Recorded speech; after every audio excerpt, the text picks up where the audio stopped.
Hi there and welcome to the second episode of my free masterclass about how to paint a full covered of freehand black and white Space Marine. We use this Space Marine as a kind of canvas, super little canvas to tell a story.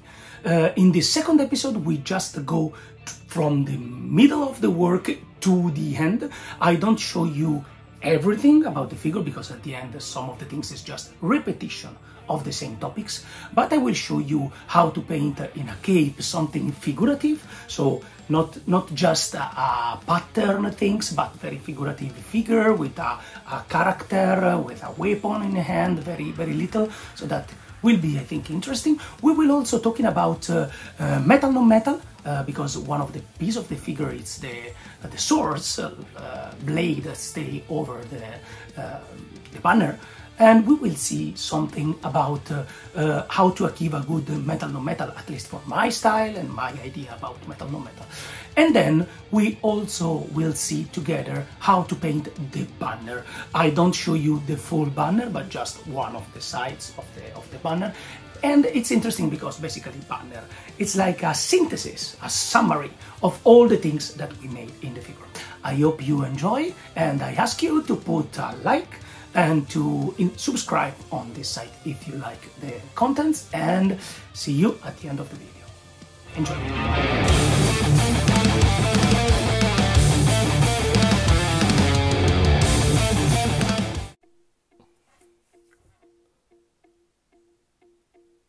So here we are, and ready for the second episode, last episode of this video. What I am doing now, it's something a little bit different from what I did before. I mean, the technique is the same kind of colors. You can check the first episode to see which colors I used and what is the basic techniques. But in this case, there is a little bit difference in terms of design of what I will do in this part of the cape, okay? Because I wanted something a little bit more still iconic, but a little bit more something figurative, okay? So I want to create the sensation of a full figure, and the space is very tiny, so for that reason I have to be very careful to try to work in the proper way to have this kind of effect. Anyway, in this moment I am working on the border, so this can help us to be a kind of summary of what we saw in the last episode, how to make something precise and geometric at the same time. It's a matter of space occupation, as we said in the first episode. So try to find different kind of shape. If you remember, we're talking about to have vocabulary of shapes that you know how to reproduce, to have the possibility to create a different mixing of different shapes to create new designs, okay? This is very interesting to me, and it's very important to learn how to do different shapes. Okay, one interesting thing. I said you also in the first episode that painting like this, at least for me, it's connected with the idea to try errors, or trial and error.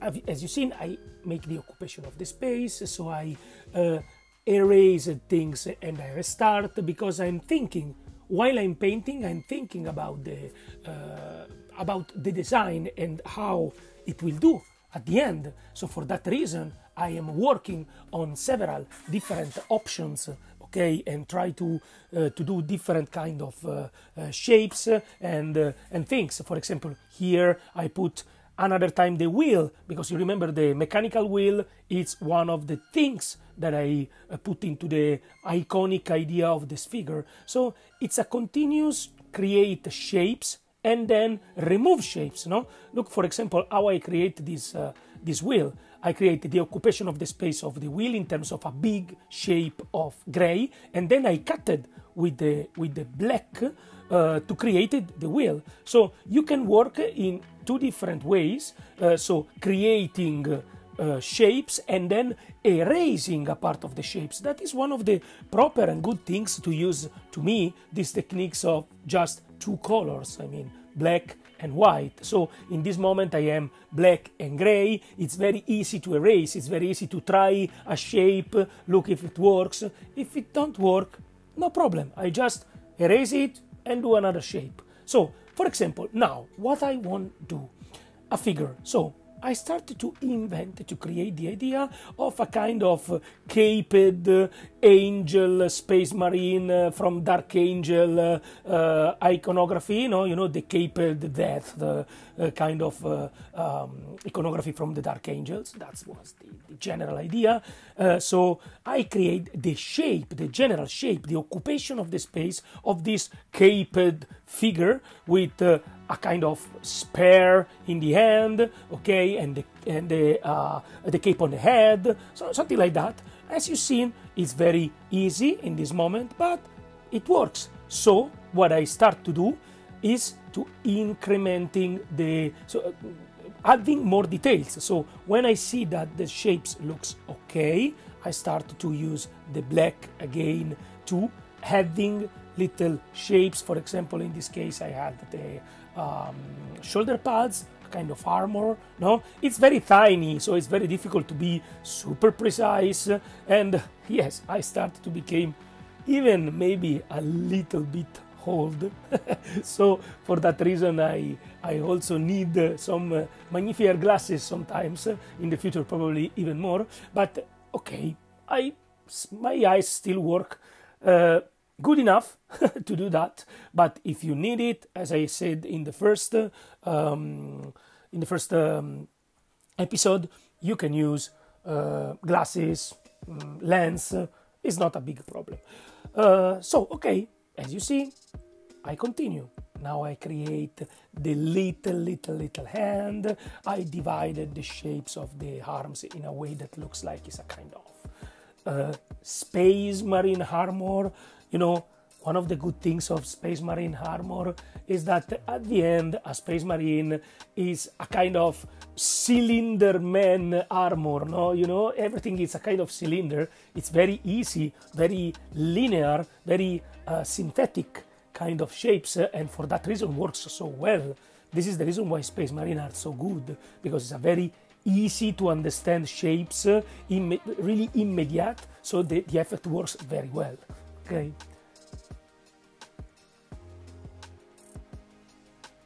Okay, now, like for all the rest of the figure, is the time to increase the lights, because more or less the shape is done. So I just start to increase every single details, from the cape to the armor, and I just had white.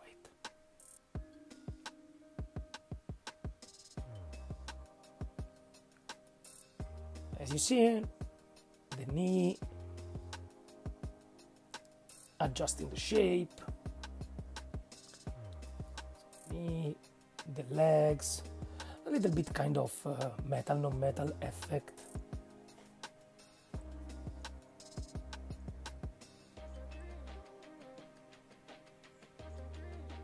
And let's go. Point of light.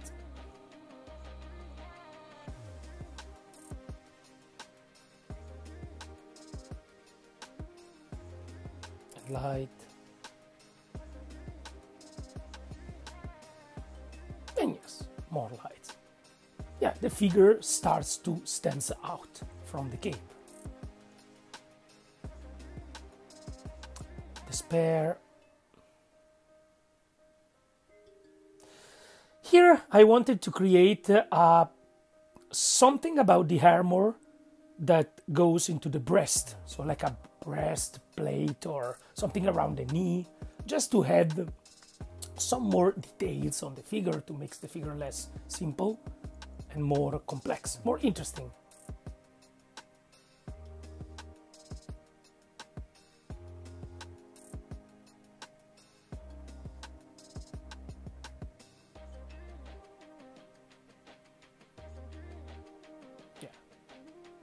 for example, you see I am not sure about this shape, so I recreate the shape a little bit better. What I think it's very easy to see is that basically I can change the things a lot of times. I can change and change and change because I'm still working with two colors at the end. So it's very easy to decide that, okay, I don't like this, so I have to repeat. So I take the black, I erase, I restart. It's not so difficult. This approach helps a lot to make a lot of trial and error. Obviously now, in this moment, after a lot of years that I'm doing these things, I make less mistake than in the beginning. I remember the first time I made a figure like this full of freehands, like my second Slayer's World, the Super Space Marine covered by freehand for the first time. It was a very, very, very long trip, very long journey. It was quite impossible to finish for me, and everything looks super far when I start. But time after time I started to have my shortcuts to doing things, okay, and you becomes more quick, okay, to achieve some kind of result. The first time you will be very slow, but time after time you start to be more comfortable, and you can also start to create your design.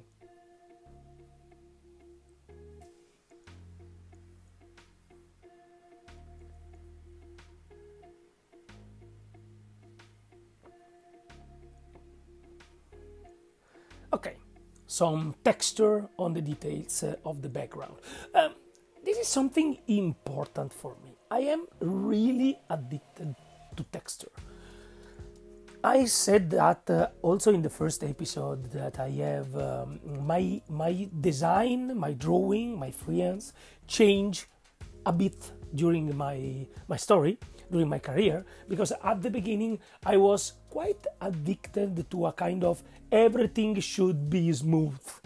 But now I prefer to joke, to play with the texture. I am a lover of texture, in particular when you do freehand, because texture gives a lot of information and create more sensation, more feeling to the figure. So for example, instead of doing a background that is just a flat color, okay, in this case everything is black and white, but it could be like just a smooth background, okay, a smooth gray to black background, but it's not interesting. I feel like if the design floating on something that is not real, this plastic. So, and you know, Space Marines and GW stuff in general are very toy-like. This is not a criticize. I love the design of GW stuff. I love them, but they are toy-like. They look like toys. They don't look like something real. They are caricature. Okay, they are not realistic. Like for example, a lot of the production from, for example, Kimera and Pegasus, or other kind of company that made realistic figure. So it's a different approach, even if in fantasy, so in figures that are exaggerated in terms of muscles, for example, or some kind of shapes for the armor or something like that. Even in this kind of exaggeration in fantasy, you have a realistic kind of feel in the proportion, in the way, for example, the clothes are made. But look at these clothes. This cloth is absolutely not realistic. There are no way a real cape doing like this, like if it's a piece of plastic curved. This is not a realistic cape. If you want to see a realistic cape, you have to, for example, you can see inside our catalog in Kimera, but also and in particular in Pegasus, where historical figure has to be as realistic as possible. I will put somewhere here in the screen some example of that, just to understand. So that are realistic cape with wrinkles and things, and looks like something real, like a real cape. This is not a real cape, but it's very funny to paint in that way, exactly for that. So basically this is the reason why I love to paint the Space Marine in that way, and I never painted, for example, a Kimera piece like this. I mean, I painted a very full coverage of freehand piece that is the Amor Cortese, that you can see here somewhere, okay? But it was, in this case, it was a knight with the horses, with heraldry. So, I mean, it makes sense, but it's completely different in terms of approach than this, no? Here you have really a super flat surface, so you can do whatever you want. And to be sincere, to me it's very not interesting to paint a figure like this, just, I don't know, smoothing the surface of this cape that is not a cape. It looks more stiff and more metal, the cape, than the armor at the end here. So it's a question of style. For me, painting is always about style and coherence of the style. So this is not a miniature that I want that looks like a realistic thing. It's a joke, it's an interpretation where I use a figure that is very flat to tell a story on the figure more than with the figure in this case, okay? And this is the approach, and it's the point, the topic of this figure. You have always, when you paint, think about what is your topic. This is for me very important, because if the topic is I have to do my army to play, okay, to play Warhammer, for example, so I want different units, I want an army, so you don't need that, for example. This is not, you don't need that in an army. In an army you need a certain type of effect in the general army, the general colors, the general touch that the army has from the distance, for example, etc., etc. So this is not an approach, an artistical approach, but it's more, I want an army that looks in some way in the field, okay, when I play. That not means that it's not a good, important and difficult things to do. It's just a different approach than an art approach. But when you have to paint one piece, I mean a collection, exposition piece, 38mm Warhammer or a super big 200mm statues is not important. What is important is that you choose a topic.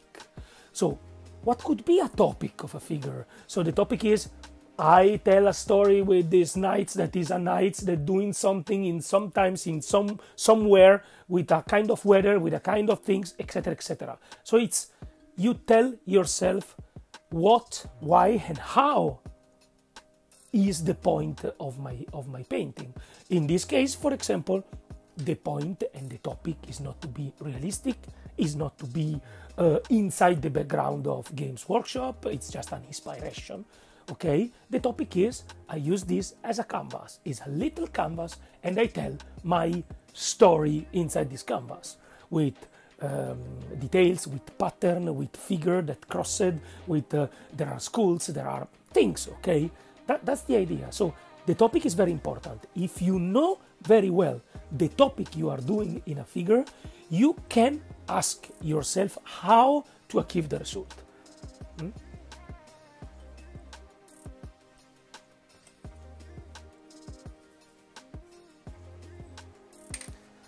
Okay, in this moment I am working on the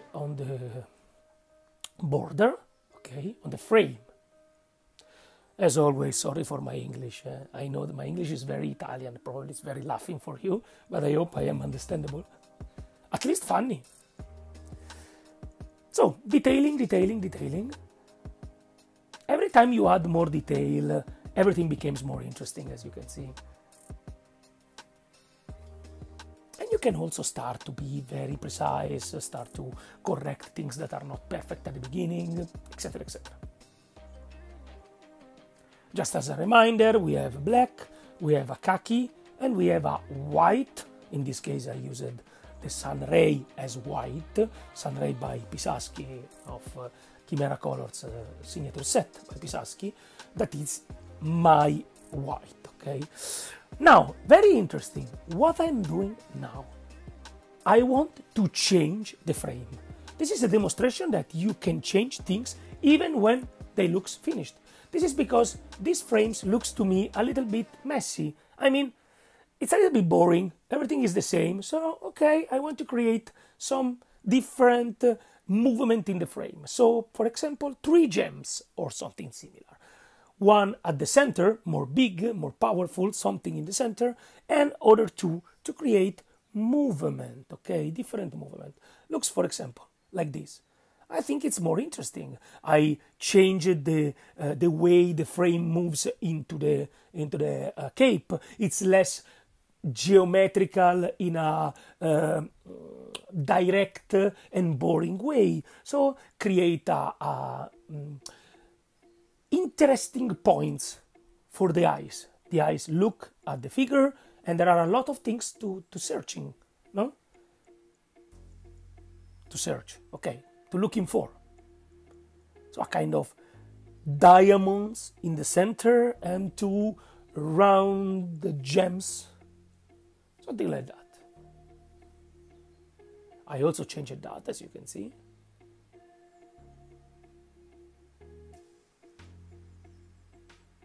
Yeah, I think it's more interesting. Probably you notice that I stop it and the figures stay, the miniatures stay stiff for sometimes. Now, clearly, this video is super speeded up. It's not my normal speed, obviously. Imagine that this moment where I am stiff and you don't see the brushes touching the figure, it's because I am watching the figure, I am studying the figure. So sometimes I pass minutes to study the figure. Sometimes I move from the table to, for example, another room to look at the figure and just look at the figure. I always tell this funny story about my work. I am working at home. I mean, my studio is in my home. And for all my career, sometimes my wife comes into the room and see me completely stiff watching at the figure. And in the past, when she didn't know perfectly how the works work, now she knows, she asked me something like, Francesco, what are you doing? And my answer was like, I am working. No, you are not working. You are not doing anything on the figure. And I said, no, I'm working. I am watching at the figure. It's super important to watching at the figure. I mean, I can say, this is, you can take it as a joke, but it's not a joke. I can say that 50% of painting is without brush. At least 50%, maybe more, but I want to left the 50%. 50% it's at least 50% of watching and thinking, and watching and thinking.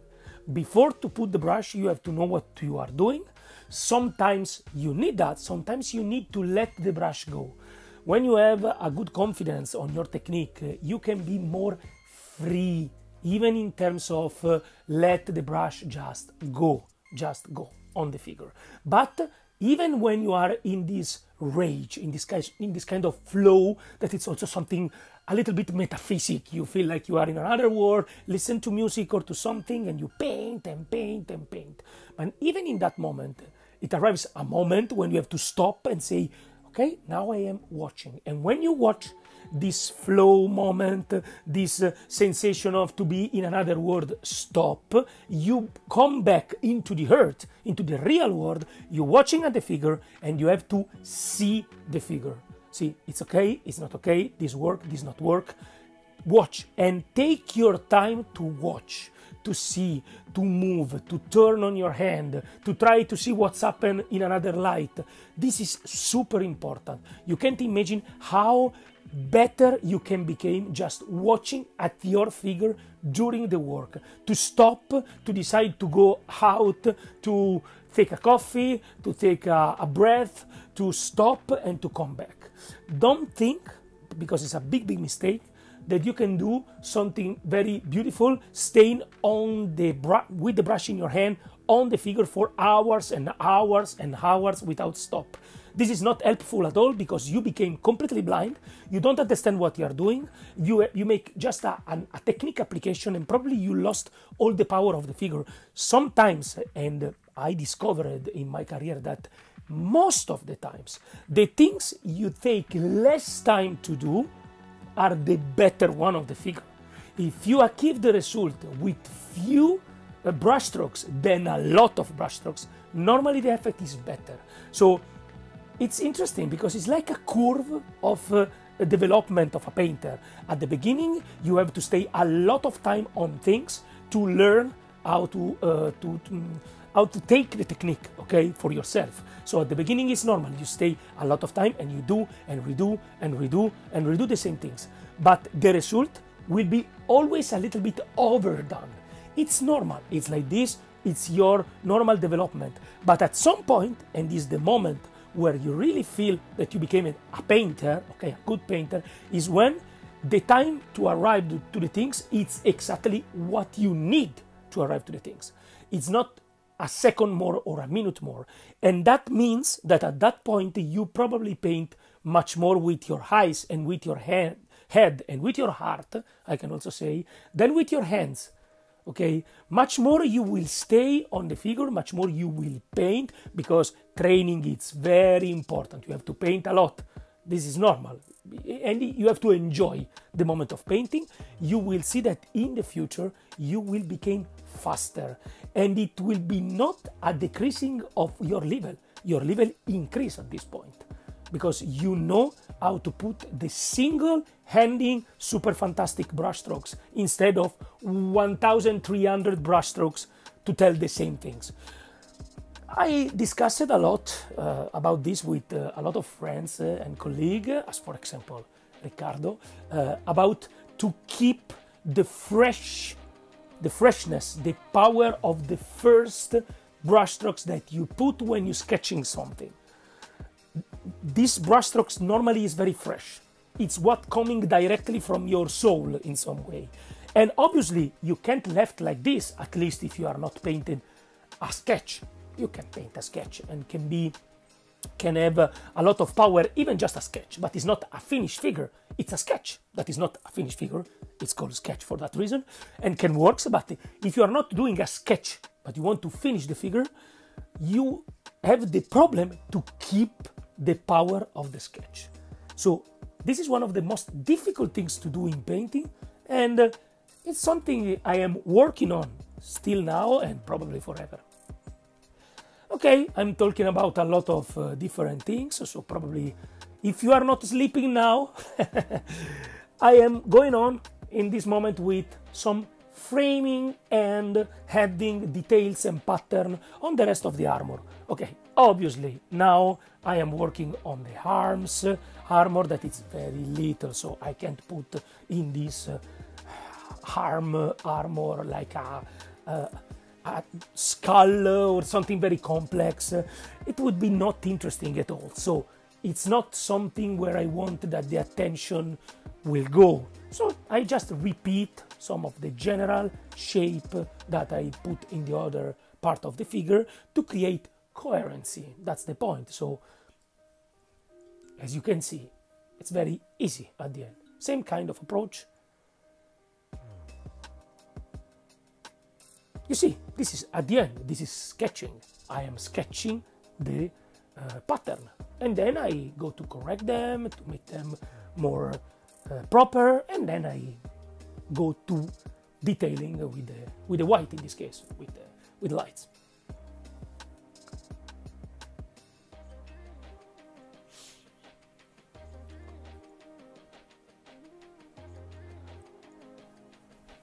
Okay, so now is the time to work on the shoulder pad. Shoulder pads of a Space Marine is very important because they are very big.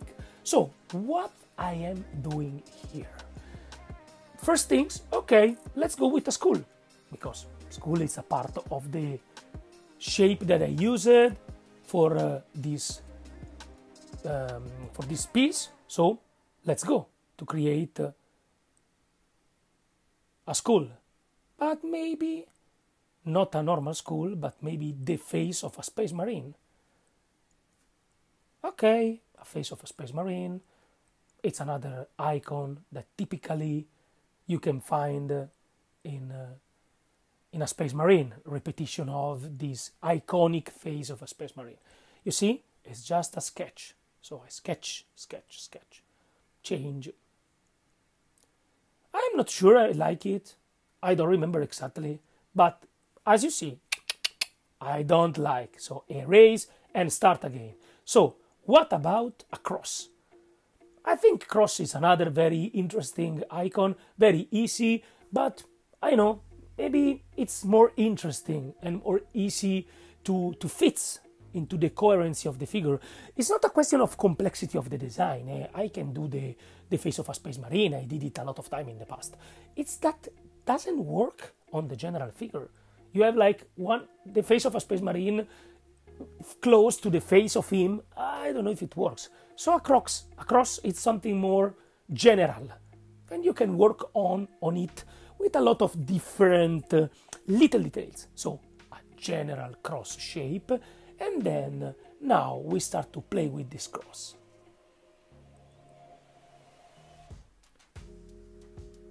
You see, as always, the general shape with the gray, and then with the black I go to correct the shape.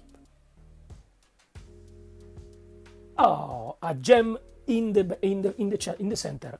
I love gems in the center of things in my freehand. Yeah, okay, it's like planets, no? We said in the first episode, I love planets and gems. But at the end, they are also similar, rounded, shining things. But it's not the case. This is because, okay, in one side is because you had your personality and your signature on everything to make it recognizable, but also because at the end they are illuminated, interesting circles, and circles at the end are big points, and points, it's something interesting to create compositions on things, no? So the repetition of the mechanical wheel and sketching of the background. Yeah, I think it's an interesting design because it mixes the cross with the wheel.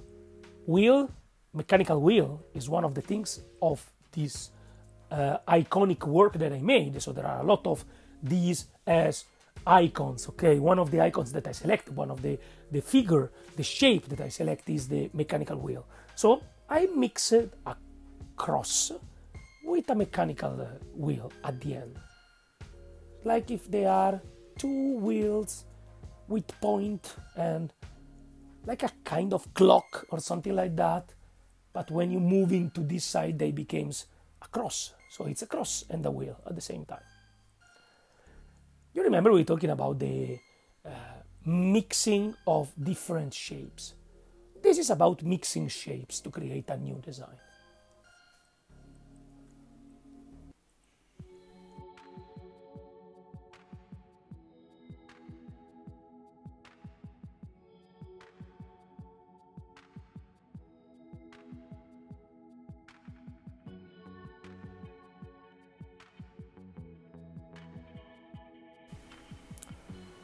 Detail.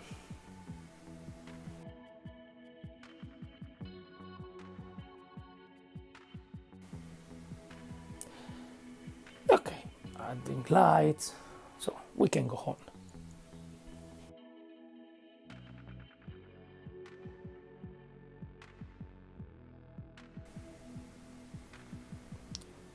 As always, try to correct the shape. When you do the sketch, you can be not perfect, but when you have to finish, you have to try to correct the shape in a way that they looks as much as possible geometrical, symmetrical, correct. For example, if you are doing something circular, oh, I am out of the frame in this moment. Okay, I'm coming back. Well, for example, if you have to do something circular, for example, a planet, okay, you have to be as much as possible spheric, circular. It has to be a circle. So in the sketch, it can also be not perfect, but when you have to finish it, well, there is nothing badly than more bad, I mean, than have like a planet that looks like a potato on a drawing. It destroys completely the effect. So in particular, when you have to put things that are circular and symmetrical, you have to be very precise. One of the things that you can do is to be not symmetrical. A lot of time I like to be asymmetrical in my design. like for example, an half of the face in a way, an half of the face in another, or an half wing, angel wing, and an half demon, devil wing, for example. I love asymmetrical things, but it's very important that you have to be or asymmetrical, so asymmetrical with a good composition, or totally symmetrical. If you are symmetrical, so normally it's very bad. So the symmetric has to be as much as possible proper. Obviously, we are human, we are not robot. So for the moment, there are no AI that can do that for us, for the moment at least. So at the end, we can't be perfect, but as much as possible when you do something geometrical, you have to look precise and symmetric. So my cross wheel icon works very well to me. I think it's very interesting. You see, I think it's clear, even if now this looks like an ending things instead of the head of the Space Marine, the face of a Space Marine, draw it was like just a sketch. But even considering this as a sketch and this as a finished one, you can see that this kind of icon works much better than the face of a Space Marine. But sometimes you can't plan this. You have to try and see. That is the reason why I think it's so beautiful to have the opportunity to sketch with no mind on the fear to make mistake, because you can correct the mistake very easily. Very easily. You have just to be careful to make your sketch with a colors that is just a little bit more pale than the background black, and to use color at least with a very good dilution, not super too much obviously, but a good one, because you don't want to create a bold, thick surface of paint over the surface. Because if you have, for example, to change completely a design, as sometimes happen even in a big space, if you have painted a lot and you have the colors that is not with a good dilution, you have like all the sign, the thickness of the paint on the surface, and that could be a problem. It's the only risk that you have. But if you control the thickness, in particular of the sketching moment, you don't have problem at all to erase and to restart. As you see, now starts to look quite finished. I mean, the shoulder part, obviously.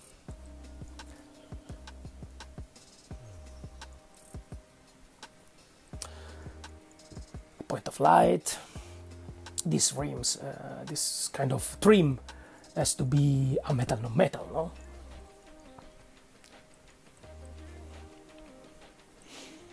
The wheel, and let's go. And texture, I love texture.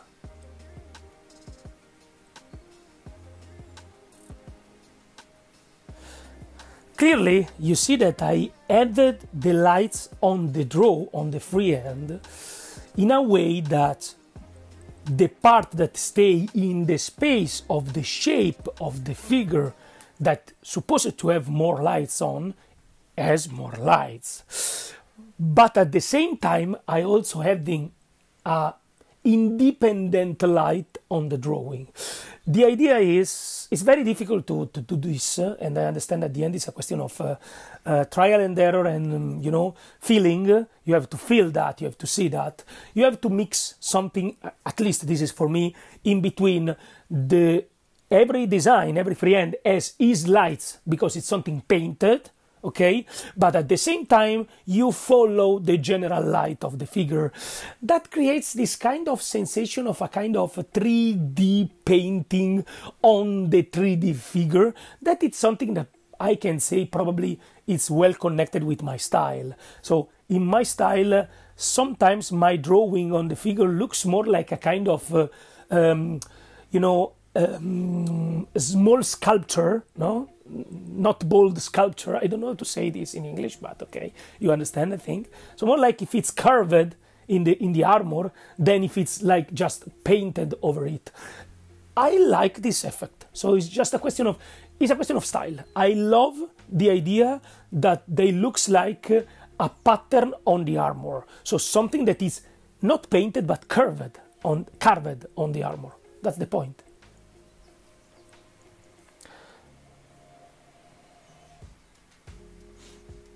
In particular in this case, because for example in the Amor Cortese, in the clothes of the horse, the effect is not that. And this it's visible because the figure that I painted over them are less contrasted and they follow more the general lights, much more as possible the general lights of the cape. So in this case I don't want that the sensation is that it's curved. Hey, do you want to know what paints we use in our miniature painting? Kimera Kolors is the answer. They are single pigment, supersaturated and matte acrylics. When mixed, they give pure vibrant results without any unwanted grey tones, and because it's easier to desaturate than to saturate, you have complete control over your color choices. Upgrade to Kimera Kolors for your next work and see the difference for yourself. Link in the description. So, we are back again. Now, the other shoulder pad. It's interesting because in this case we can see it very properly because it was not mounted on the figure, so I can paint it over there directly over something to grab it. Anyway, so now I had another icon that will be very important because in my opinion, in my idea, this icon will be the main icon of the banner. You will see it on the banner, okay? So my idea is that the book, it's something that should be the most important part of this figure. This is I don't know, a kind of librarian, okay? Probably people that are very addicted with GW background now want to kill me, but anyway, I want a book, okay? I want him connected to something about book, okay? And bibliothèque, okay? Anyway, I love open book as an icon, and I think it fits with the figure. So, a book.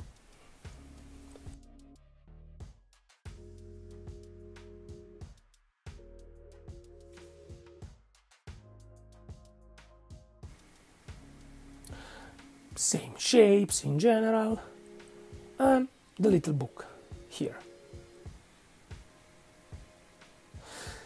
It's also interesting that you will see when I paint the big banner, I will show you just the front of the banner, just the step-by-step of the front of the banner, not of the back, because at the end this figure starts to be a repetition of the same topic, so I don't think you need to see every single moment, etc, etc. So, but anyway, it's interesting to see this before, because it's what I made, so I started with that, because I use a little surface to study the idea of the biggest one. So I wanted a book, so I start, okay, I put a book in one of the shoulder pads and I start to imagine what will be at the end probably the shape of an open book.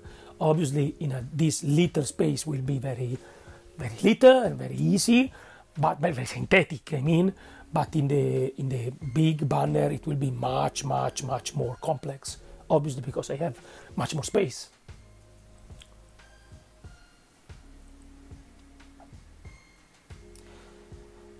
I try to make the sensation that there are pages,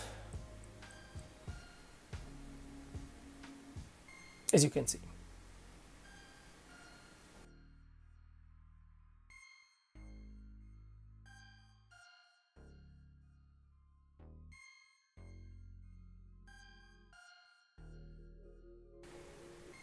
Just some words about my brush strokes. Now, probably you see that my use of brush change a lot depending on the moment. I use it sometimes just to go with a straight line, very controlled straight line. In some other case, I create a kind of tornado movements, okay, so circular waves movement. Sometimes it's like dot thing, okay? And dotting is not just a stippling method, because probably stippling, I think, gives you not the proper idea of what I'm doing. It's not stippling, is use the point of the brush to move the color in a different way than, for example, just a straight line. So I always mix this movement, dotting, waves, lines, and while the color is not completely dry, you can move the color using different movement of the brush to create different texture sensation.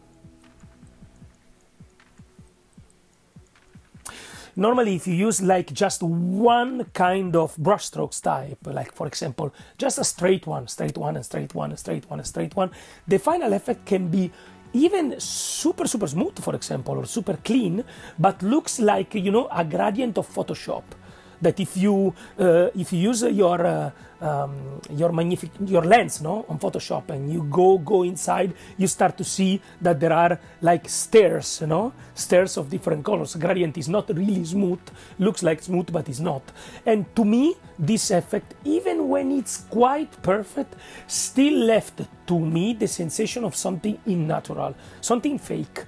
It's very interesting if you want to do a very cartoonish style. So for the painter that paint in a very cartoonish style, these things can work very well, because it looks very digital, very fake, and it's okay. So as I repeat, the topic is the most important thing. The story at the end that you tell with the figure, with the painting, is the most important things, and the coherence. So if the idea is it has to look like a cartoon, so I want it very polished and very digital, okay, perfect, this is okay. But I prefer a lot an approach more organic to the painting, and there is nothing in the real world that it's painted with gradients. There are no gradients in the world that are clean gradients. World is full of texture of any kind of things. Even the most smooth things that you have in front of your eyes in this moment, if you look at properly, you see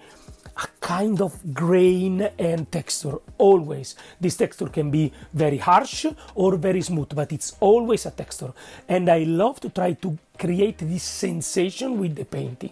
That is, obviously, it's a reinterpretation of the reality. It's not something photorealistic. It's just a reinterpretation, artistical reinterpretation of the feeling of the reality, that to me looks like something that has information in every centimeter. And you have to give this sensation of something that is not just flat. Nothing in the world is just flat. Okay, my book starts to seem like a book. I added little gems, another little gems. I say that I love gems.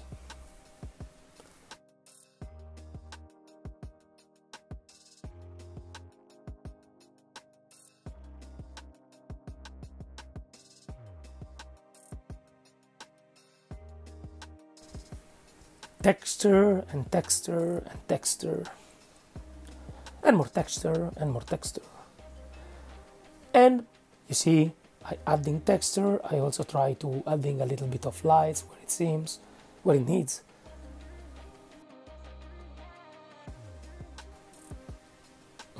And going on with to the last light.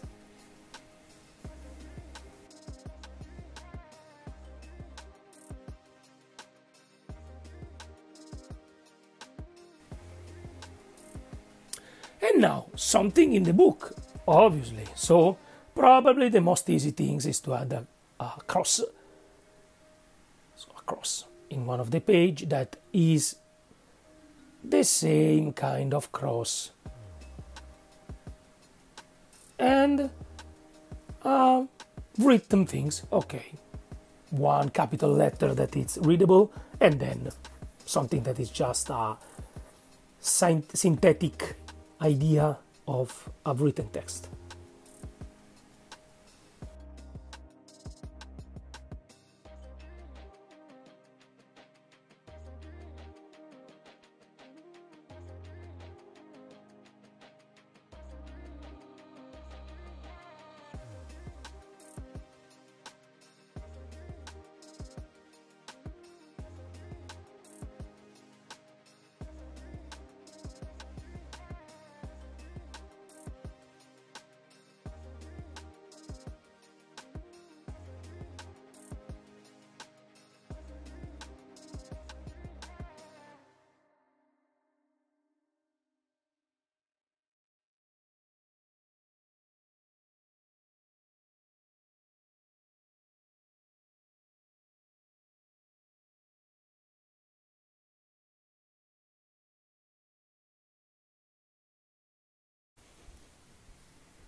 Okay. Details and details and more lights. Here obviously I am adding the lights in these points because I know how will be glued the shoulder part on the figure. So I concentrating the lights in the proper way. Okay, now a different topic. So we can make a kind of stop talking about freehands and we can see metal, non-metal. So it's interesting because with this figure I can show you my approach on metal, non-metal with two colors, so just black and white. So you have to be believable. First of all, sketching. Sketching for me is very important when I'm doing metal, non-metal. This is not a video about metal, non-metal, but well, we can see. Some of little rules that I applied is you have to choose one main reflection, main lights, one that is bigger than the others, and then you can create a secondary one and then a lot of other one if you want, but the main one should be the biggest one. Another things that you can do that is normally something that works in, for example, in a sword like this, is to make a in one side you put the lights and in the other side you put the shadows. So you put like a versus from lights and shadows in the two shapes of the sword in this case. This normally works very well. Even in this case, I'm not interested in a super realistic, photorealistic effect. What I am trying to do is something a little bit iconic, that works, that looks like a, you know, like a little bit like a cartoon metal, something like that, super, yeah, super shiny, something like that, okay? It's not the center of the figure, but at the end it's important because it's the end of the figure, no? You can see the approach is not so different from all the rest, but you can see I'm starting with the sketching and then I start to clean up. But my brushstrokes has the same kind of ideas of what I said to you before, no? Lines and dot and lines and dot and lines, different approach.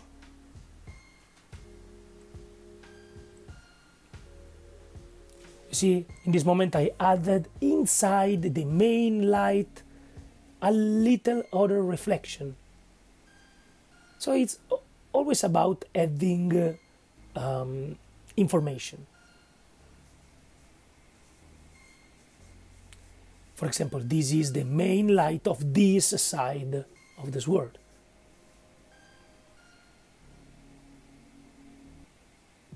Now I'm working here. And now I correct. I change the shape of the reflex. You have to be careful to don't do on the reflection, on the lights, to don't do the lights too much specular and identical. They have two moves because reality reflects in the metals in several ways because wood is made by a lot of things. They can be stone, they can be trees, they can be houses, there can be a lot of things around the metal that reflecting. You are not painting exactly what is reflected in the metal, but you put the idea that there are things that jumping, it's like a kind of mirror that reflect a lot of several things that jumping on the wall and go into the metal. So more complexity to me, more movement to me, gives to the metal a more interesting effect. I don't say realistic because I don't think I'm doing very realistic metal, non-metal. If I have to be realistic, sincerely, I prefer to use metal. Real metallics. I am not a big fan for myself. There are a lot of artists that are very good on doing that. For example, Khan, I have just to nominate one, is fantastic on doing super realistic, perfect, realistic metal, non-metal.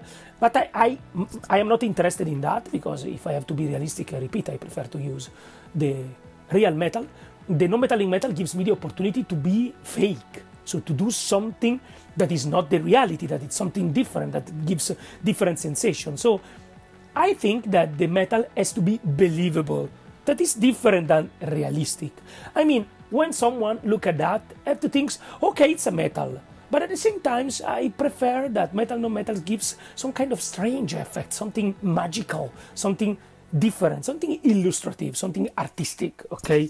And not just a reproduction of the reality that, hey, it's super interesting and super difficult to do. I'm just talking about what is my approach, not what is the correct approach. In this case, it's just a question of taste and your way, okay, your idea on painting.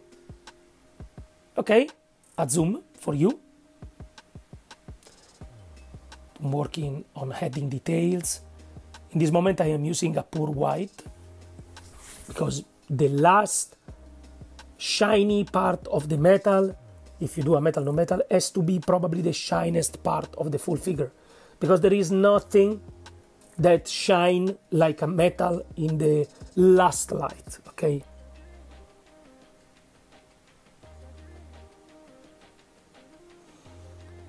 So I think that it's interesting. And now I am working on smoothing the surface. More than smoothing, put information in the gradient. Yeah, this is very important. This is a conclusion on what I said before. This is not smoothing. This is adding information into the gradient to make the gradient more foggy, so less sharp and more beautiful to see, so more smooth at the end as an effect. But it's not a question of erasing the brushstrokes, it's more to adding complexity to the brushstrokes and to the gradient to make the gradient more interesting. So it's like an adding of different texture and things.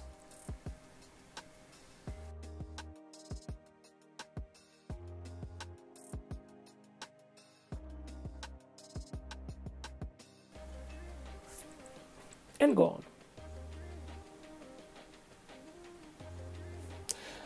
So, ready for the banner. This will be the last part of this video, okay? So, we're talking about the book, and I'm starting to do the shape of the book. We can imagine this part as a summary, okay, an abstract of all the rest that I'm doing and did during this more than 2 hours of class, of master class, of video with you. I hope you enjoy this, okay? So we are ready for the last journey, that is doing this big banner. There is not a lot to say. I'm just preparing the main shapes, the main design, that it will be the book, okay? And I started to add elements, frames, and things. And as always, I'm thinking about, for example, this not work. There is no way to put a sword there. There is no space to do that. So I don't think it's important. Let's go on with the book, and then I will start, you will see, to work on the frame that has to be like a summary of all the things that stay in the rest of the figure, that it's a kind of continuous reproduction of the same things, okay?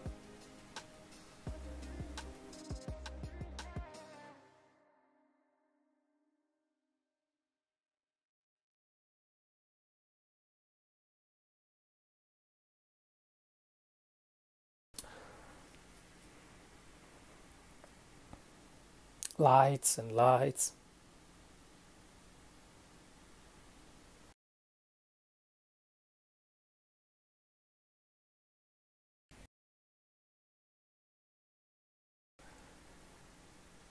It's a big version of the same book that I made in the shoulder pad. Obviously, this needs a lot of more definition, a lot of more details. The page has to be more visible. I am to work on the shape. I will work on the shape several times, you will see.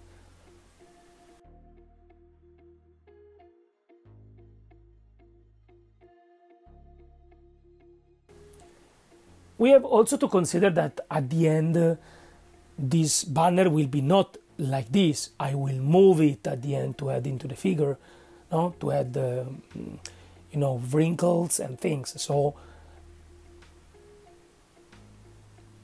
sometimes you do something that looks like very good when it's plain, but when you move it, it works less. So, because I'm knowing here where the wrinkles will be, I'm doing the proportion of things in a way that works. Let's go with the frame.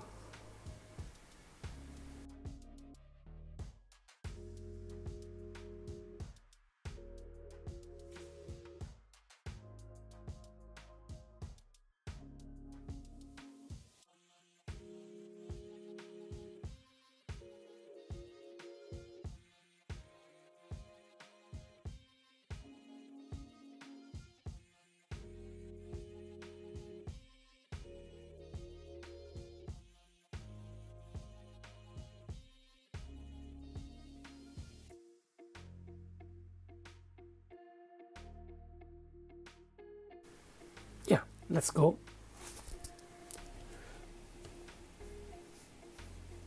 Because we are in the banner, so we have more space, I can also imagine some different things from the shapes that we have in the armor. Because, you know, imagine that this is more like a kind of big cloth, so it can be decorated with something more naturalistic, more round, less geometrical, but I have to reproduce even shapes that stayed in the rest of the figure.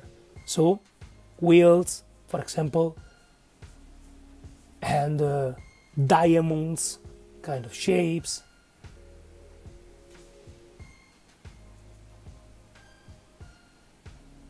I'm mixing, I mean, new shapes with the reproduction of shapes that stay in the rest of the figure. So for example, these will be wheel, because at that point I imagine that the background of the book, I mean of this canvas, this banner, will be like a field of wheels, different sides, like if it's inside a kind of fabric of something industrial, iconic thing.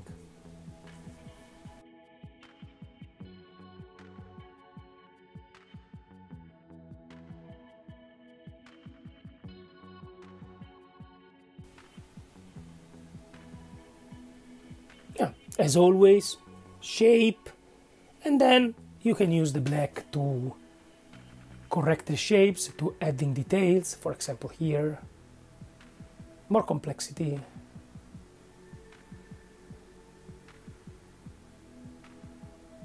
Sorry for my head that sometimes is in the frame, but it's not very easy to see.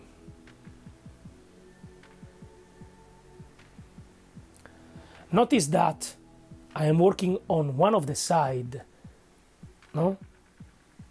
Because I want to arrive to the point and to see what works and what don't work. For example, to me these don't work. So I try other solutions, but probably don't work even that. So let's start again. I like this kind of movement here. Maybe here we can create something different. Let's see, like this and like that. Maybe it's beautiful, maybe it works better. Yeah, probably yes. And I adding also another diamond. There's a kind of Celtic, easy Celtic knots.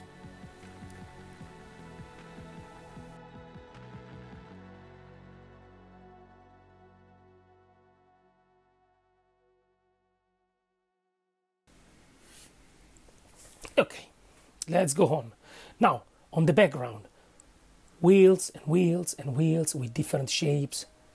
sketching different wheels that stay in the background.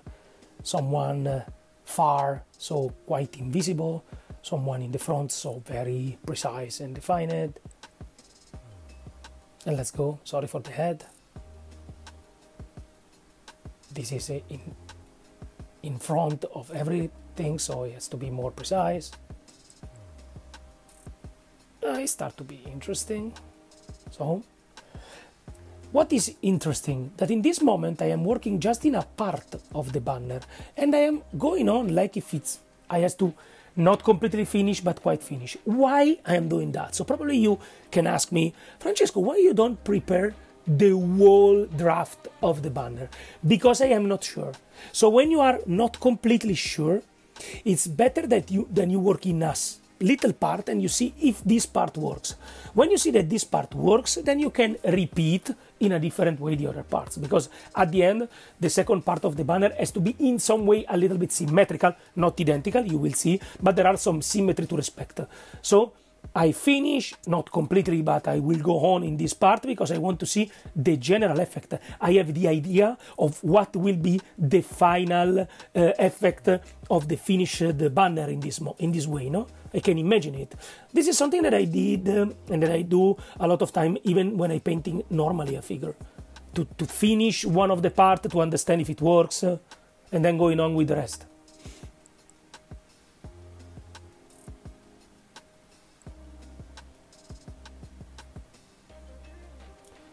So let's go. Detail and lights. And going on with the lights, I also having sharpness, and I correct when it needs the shapes if they are not perfect, adding boldness.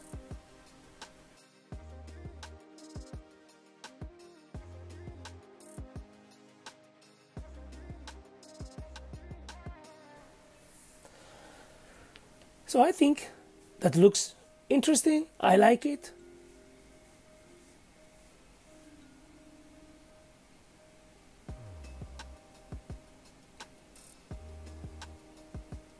Okay. Yes, it's good. So let's go on.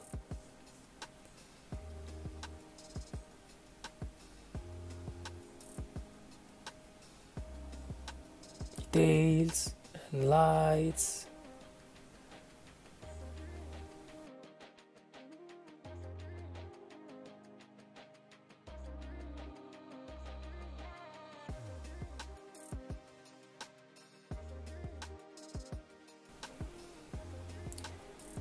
Details and lights. Okay.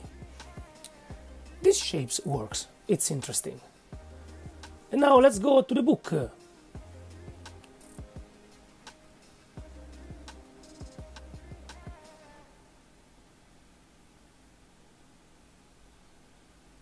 Texture. Yeah, I love texture. I said that before, maybe. Yeah, a lot of time, I know, but I love texture.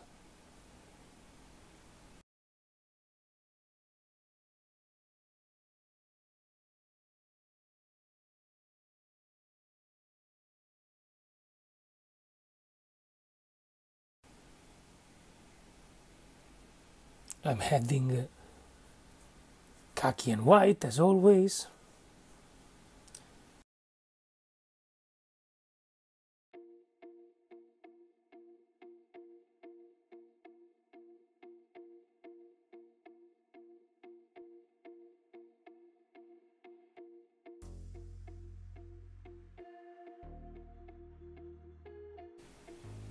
Okay, just more lights, and more lights.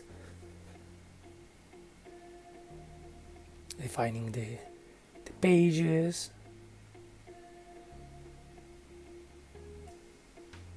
Make it looks more realistic, like a real book in some way.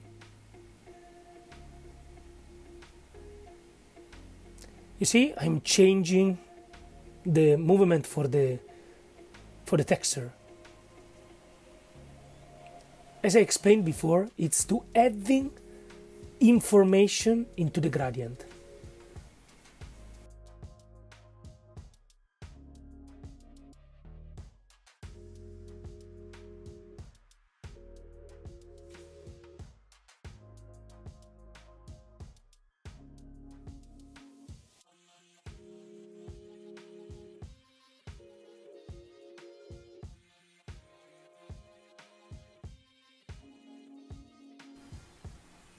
yeah, lights.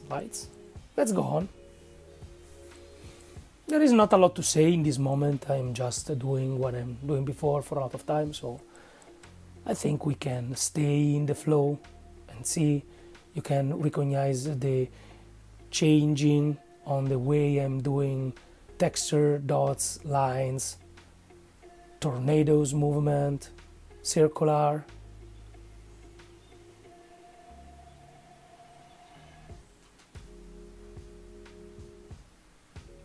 Much more I adding colors and information, much more the gradient looks smooth, but it's not smooth.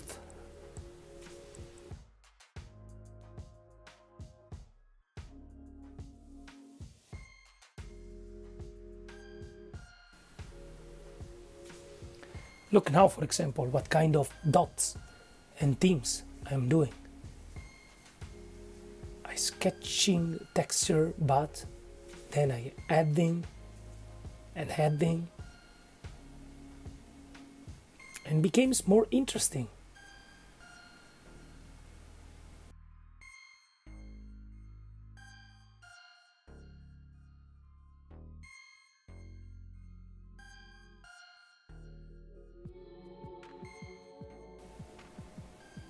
Pages, and then go home, and I'm repeating and repeating the same things.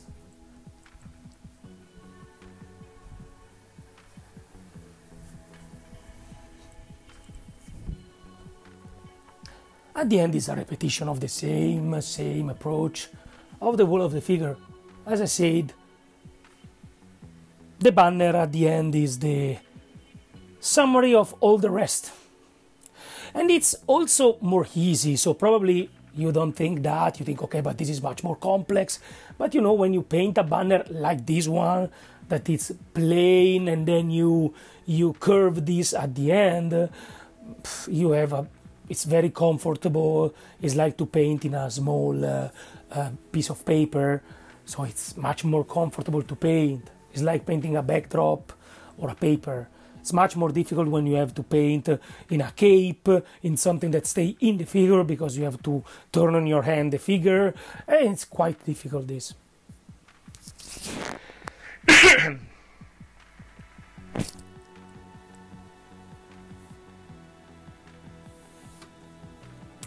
So, details.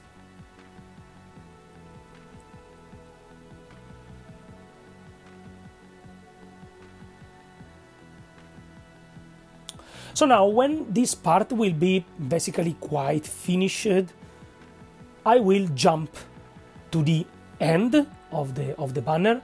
I don't think it's very interesting to see the wall process of the wall banner, because at the end it's repetition of the same concepts, and also repetition of same kind of shapes. So there is nothing really new to see, but maybe it's more interesting to concentrate on what I'm doing and what I did on the book, because it was interesting with some trial and error things to make it in the proper way at the end. So now we finish this part, and then when this is done, not completely, lacks some final lights, but it's clear that it's okay. So let's go. Wow, magic. Repetition of same approach. So I don't think you need to see all the process, because at the end is the same process. So you can see I'm adding several type of shapes, several type of wheels.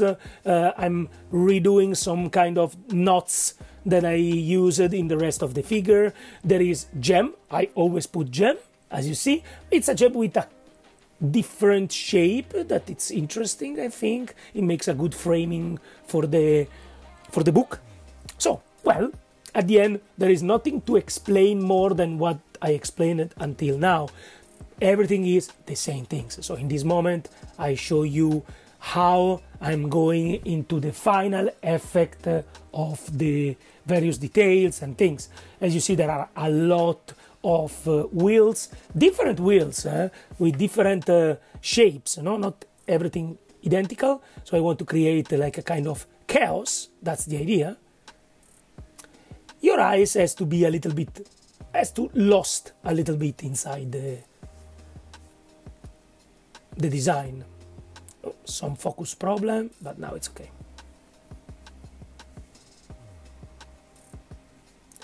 The frame, like if it's a metal trim.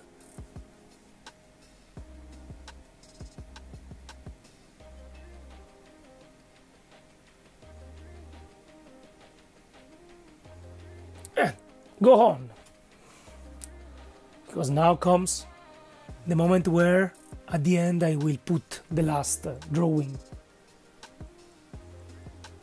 on the book.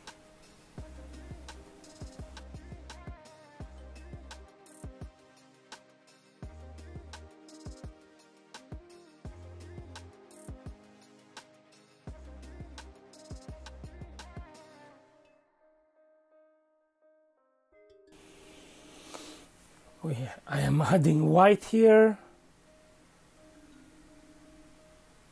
and white and white.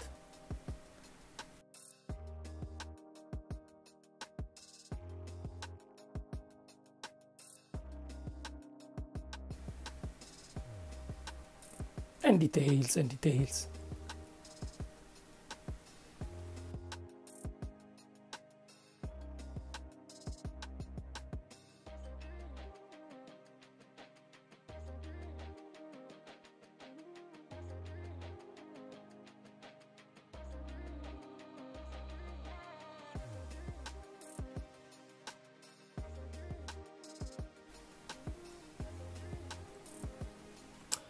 You see, when you put the last point of lights, is the moment where everything jumps really out.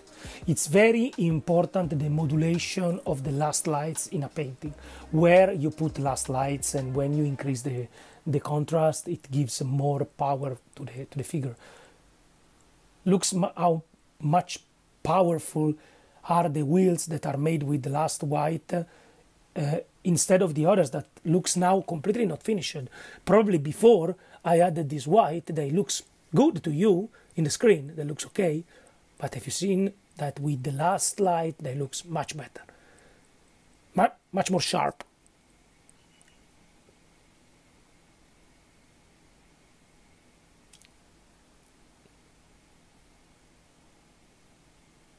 Okay, the little details of the page. Yes, like this.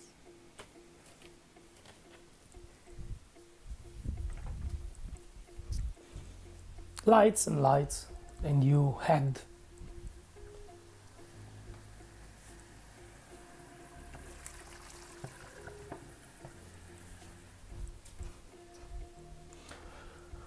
so go on.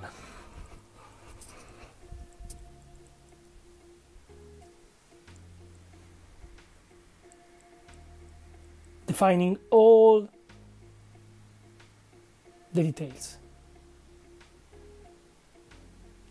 I want to left as last things the drawing inside the book.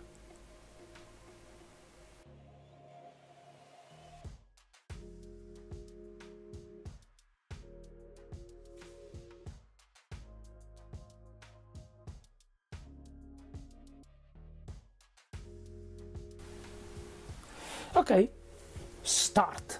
Now the final part, drawing something here. Well, the main idea was to make the same things that we put in the other books, but just more complex with more detail. So we have the cross with the circle, that it's also a quite very used icon from Space Marine. As you've seen, I can correct the shape. Also black on white or white on black, but it's much more easy if you start from a dark background, obviously, because it's much more easy to adding black over the white than white over the black at the end. I added this detail. I want to make the design more complex, more interesting. don't want to overpaint this book. I mean, I don't want it to add, for example, a super complex illustration on the book. At the beginning, I'm thinking about that, but it's very baroque, full of detail. So I wanted something, you know, very easy and linear, something that just works. I think this is interesting. I mean, I like it. And then here we are, it's the end of the figure. As you can see, I don't show you how I made the second part of the book, but at the end it's the repetition of the same things. So hope you have a very good time. I can show you also the back. As you see, also the back is a repetition of the same kind of things that you see in the whole figure.